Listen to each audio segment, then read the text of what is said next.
Hello friends, welcome to my YouTube channel. ಇವತ್ತು ನಾವು ತೋರಿಸ್ತಾ ಇದ್ದೀವಿ ಬೆಂಗಳೂರು ಗ್ರಾಮಾಂತರ ಹೊಸಕೋಟೆ ತಾಲೂಕಿನ ಕಂಬಳಪುರ ಗ್ರಾಮದ ಕಾಟೇರಮ್ಮ ದೇವಸ್ಥಾನ. ಇದು ಸುಪ್ರಸಿದ್ಧವಾಗಿದೆ, ಪುಣ್ಯಕ್ಷೇತ್ರಗಳಲ್ಲಿ ಒಂದಾಗಿದೆ, ಅಮ್ಮನವರ ಶಕ್ತಿಪೀಠವಾಗಿದೆ. ಇಲ್ಲಿಗೆ ಕರ್ನಾಟಕ ಮತ್ತು ದೇಶದ ಎಲ್ಲ ಮೂಲೆ ಮೂಲೆಗಳಿಂದಲೂ ಭಕ್ತಾದಿಗಳು ಬಂದು ತಮ್ಮ ಬಯಕೆಗಳನ್ನು ಈಡೇರಿಸಿಕೊಳ್ತಾ ಇದ್ದಾರೆ.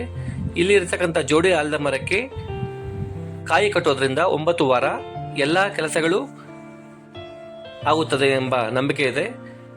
ಎಲ್ಲ ಭಕ್ತಾದಿಗಳು ಇಲ್ಲಿಗೆ ಬಂದು ತಮ್ಮ ಎಲ್ಲ ಸಂಕಷ್ಟಗಳನ್ನು ನಿವಾರಿಸಿಕೊಳ್ತಾ ಇದ್ದಾರೆ.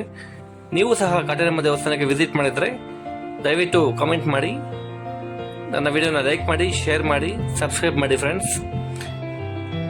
ನೆಕ್ಸ್ಟ್ ಟೈಮ್ ವಿಸಿಟ್ ಮಾಡಿದಾಗ ಇನ್ ಡೀಟೇಲ್ ಆಗಿ ನಿಮಗೆ ಒಂದು ಸಪ್ರೇಟ್ ವಿಡಿಯೋ ಮಾಡಿ ನಿಮಗೆ ಶೇರ್ ಮಾಡ್ತೀನಿ. Thank you very much. Thank you for watching.